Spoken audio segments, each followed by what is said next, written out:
Guys, another all the way 955 AM regulator upgrade, final upgrade, average power mod. This one's for Steven. This was a prepaid all the way 955, and we're just going to do a quick run through of it. AM sideband, show the current draw, show the output, average power, and PEP.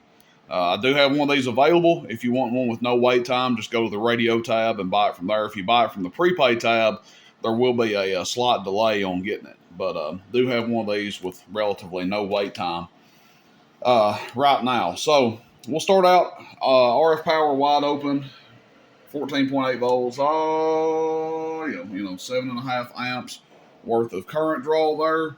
Average power, 100-watt slug. Audio. So it responds better to kind of a higher pitched audio, almost 50 watts average. Audio. If we lower our tone, about 42, 43.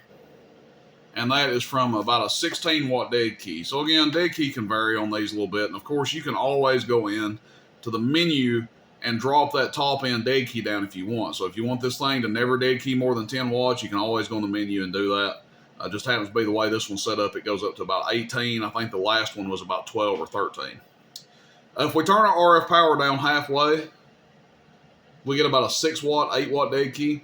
Audio, and it still goes to 40 watts average. So that's the main thing you're looking for with these all the way 955s, is that they maintain their average power swing. Now, ready to go 955, like I've mentioned before, they will have a little bit of forward swing on average, but it's not quite as drastic as it is here. So if you're somebody that runs nothing but bird meters, you get a regular, just ready to go 955 that's had the power adjusted on it. You're not going to see all that average power swing. You're going to see a little bit of it, but not a lot. All right, what we're going to do next? Let's go to PEP for AM, and we're expecting to bury the 100-watt slug, and there you go. Audio check, 1, 2, 3. Audio check, 1, 2, 3. Audio. So, of course, over 100 watts, PEP, no problem. We'll come back over here just for the sake of the output test and seeing how much current it draws. Turn the RF power back wide open, go to sideband.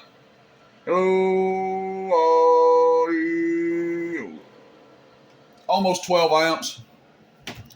PEP power. Audio 1, 2, 3. Audio 1, 2, 3. Audio 1, 2, 3. Audio over 100 watts.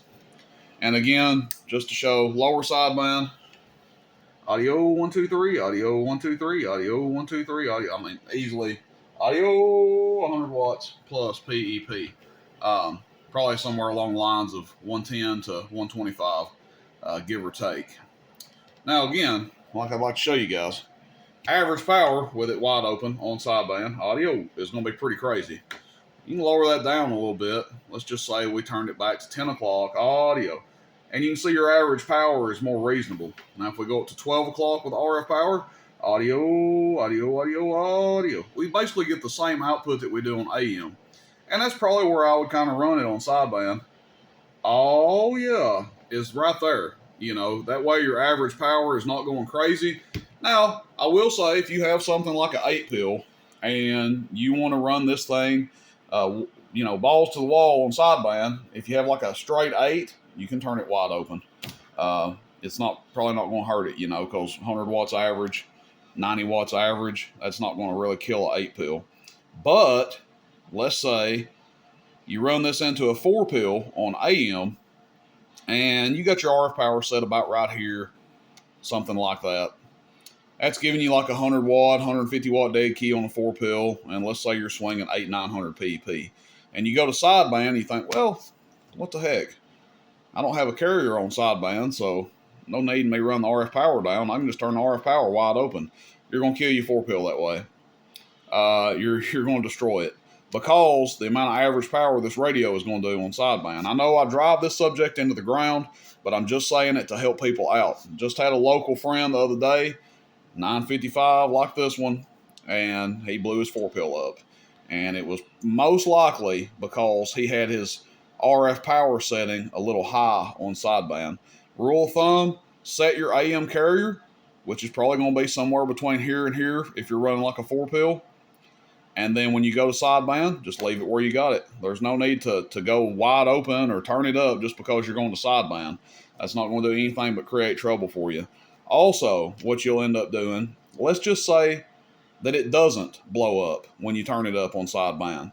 Well, when you go back to AM, you risk the chance of accidentally leaving it, turned up too high, and then you've got this gigantic AM carrier going, and if you don't catch it quick enough, you can hurt your amp.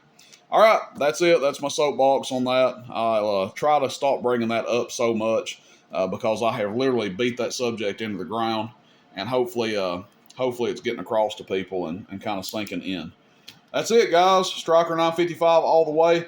One more video of these coming for a customer that paid for the next day shipping. So basically, he paid for me to ship it out the next day rather than waiting the 2, 3, 4 days it generally takes to get stuff out of here. I appreciate everybody's business. Very slammed, very busy right now, but eternally grateful for everybody that supports the business and supports the channel. You guys have a good one. Rooster in Tennessee, roostercb.com. Have a good day.